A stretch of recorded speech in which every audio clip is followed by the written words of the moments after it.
Hello, I'm Gabriel Garcia, a business analyst student from the Techno Paragons League active in Bulacan State University. Today, I will discuss about analytics and algorithms, and later on, I will share criteria and some tips on how to propose an ideal capstone title. First, let's define what is analytics and what is algorithms. Analytics is like a detective work for data. It means collecting, organizing, and studying information to find useful patterns and trends.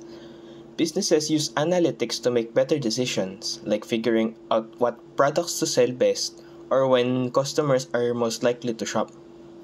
Algorithms are like recipes. It's a set of step-by-step instructions to solve a problem or perform a task. Computers use algorithms to process data, make decisions, and complete tasks automatically. Let's start with analytics first. We have four main types of analytics: descriptive, diagnostic, predictive, and prescriptive. First, we have descriptive analytics. It answers the question, what happened? In descriptive analytics, we summarize and organize the data to make it easier to understand. This includes the measurement of central tendencies such as the mean, median, and mode, and the measurement of dispersion, such as range, variance, interquartile range, and standard deviation. Next, it also includes the data distribution such as histograms, box plots, skewness, and kurtosis, and uses visualization tools such as bar charts, pie charts, scatter plots, and line graphs. It performs tasks such as data aggregation, data visualization, basic statistics, and exploring historical trends. To sum up, descriptive statistics help us to summarize large data sets, but do not allow us to make conclusions beyond that data. Next, we have diagnostic analytics. It answers the questions, why did it happen? In diagnostic analytics, we go beyond just describing what happened and focus on understanding why it happened. It helps identify patterns, relationships, and root causes of events in the data. This includes cause and effect analysis. Its primary goal of diagnostic analytic is to identify the factors or variables that have led to a specific outcome. For example, if a company sees a decline in sales, diagnostic analytics would help determine whether the decline is due to factors like poor customer service, a new competitor, or changes in market demand. Next is data exploration. Identifying anomalies and trends, spotting unusual data points, also known as outliers, detecting patterns and trends in data, and comparing current performance to historical data. Next would be drilled down analysis. Break into smaller segments such as location, time, or customer type, then use filtering techniques to focus on specific interest. Then we can perform root cause analysis. In that way, we can prevent this issue from happening again. Diagnostic analytics is like being a detective for data, finding the reasons behind trends. Next would be predictive analytics. It answers the question, what will happen next? Predictive analytics is a type of data analytics that uses historical data, statistical algorithms, and machine learning techniques to forecast future outcomes or behaviors. Unlike descriptive analytics, which looks at the past data, or diagnostic analytics, which tries to understand why something happened, predictive analytics focuses on predicting what is likely to happen in the future. This includes forecasting future events. Predictive analytics uses historical data to create models that forecast future trends. For example, it might predict sales number for the next quarter, customer churn rates, or demand for a product. Next is data patterns and trends. The foundation of predictive analytics is the identification of patterns in historical data. These patterns can be anything from seasonality in sales to customer behaviors that indicate the likelihood of a purchase. Then we have a probability. Predictive analytics often deals with probabilities and likelihoods. Rather than giving a single definitive prediction, it offers a range of possible outcomes with associated probabilities. Lastly, we have statistical algorithms and machine learning. Predictive models often rely on techniques like regression analysis, decision trees, and more advanced machine learning algorithms to make predictions based on data. This method allows predictive analytics to identify relationships between variables and make more accurate forecasts. To sum up, Predictive analytics helps organizations To sum up, predictive analytics help organizations anticipate future events and make proactive decisions by analyzing historical data. By using statistical algorithms, machine learning, and other techniques, it provides forecasts and prediction that can improve decision making, risk management, and operational efficiency. Whether predicting sales, customer behavior, or equipment failure, predictive analytics empowers business to plan ahead and act on future possibilities. Prescriptive analytics. It answers the question, what should we do next? Prescriptive analytics is the branch of data analytics that goes beyond understanding what happened and why it happened. It focuses on providing recommendations for actions to optimize outcomes or make better decisions. This includes optimization. Prescriptive analytics uses optimization techniques such as linear programming or simulation models to find the best possible solution given certain constraints and objectives. For examples, it can help optimize supply chain management by suggesting the most efficient delivery routes or inventory levels. Next is advanced algorithms. It employs machine learning, artificial intelligence, and data mining to analyze large sets of data and identify patterns that might not be apparent through simple analysis. This helps predict the impact of various decisions and recommend the best actions. Then we have scenario analysis. Prescriptive analytics often involves creating different scenarios to assess how various actions or decisions would affect outcomes. Next, we have real-time decision support. It helps organizations make data-driven decisions in real time.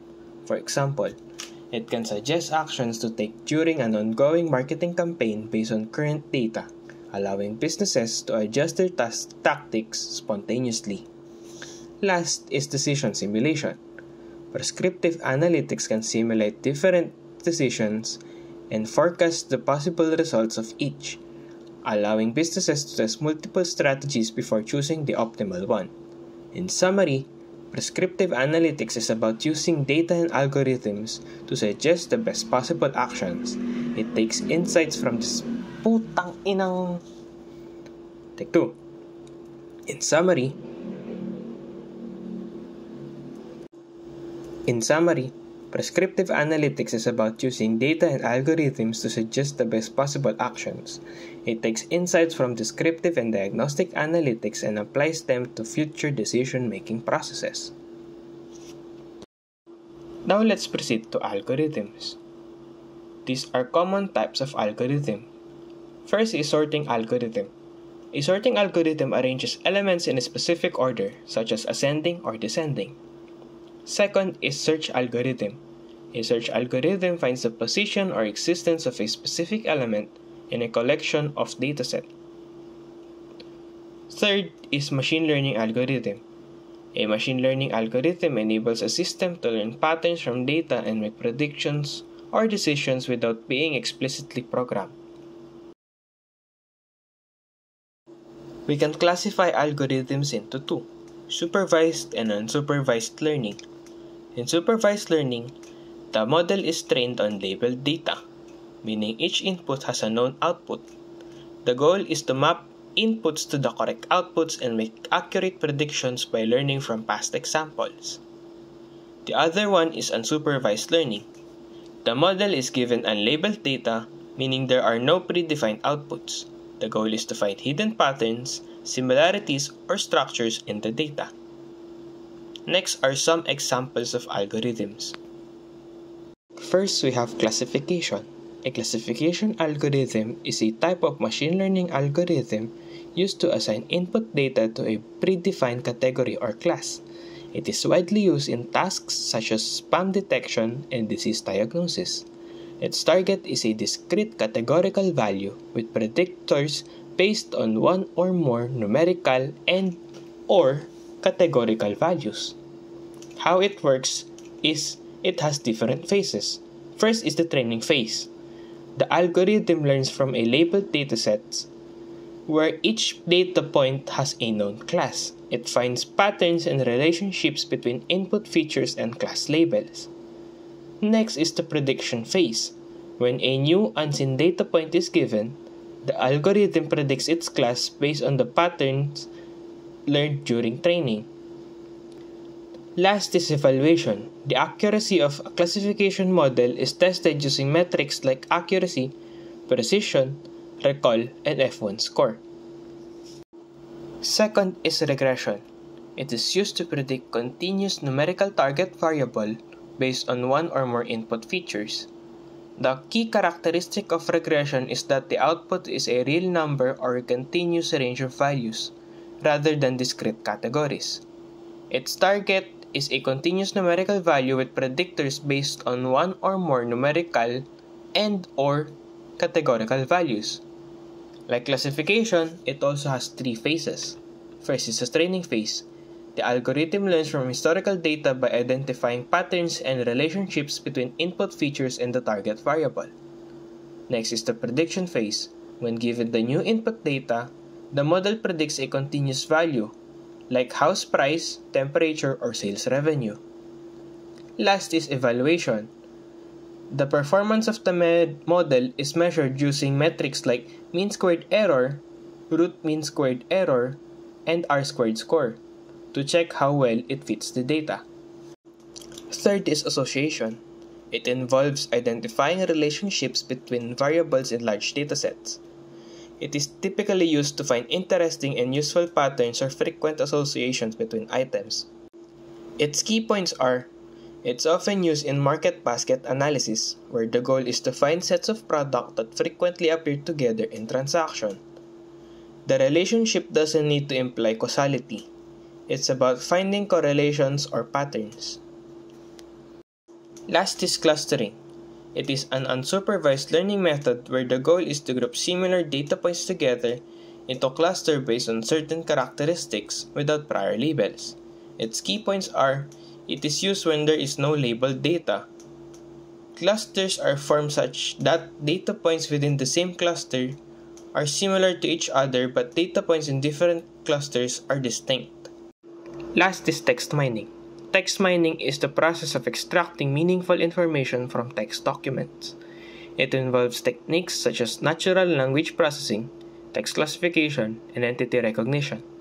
Its key points are: text mining is applied to unstructured data like books, articles, social media posts, reviews, and other unstructured data.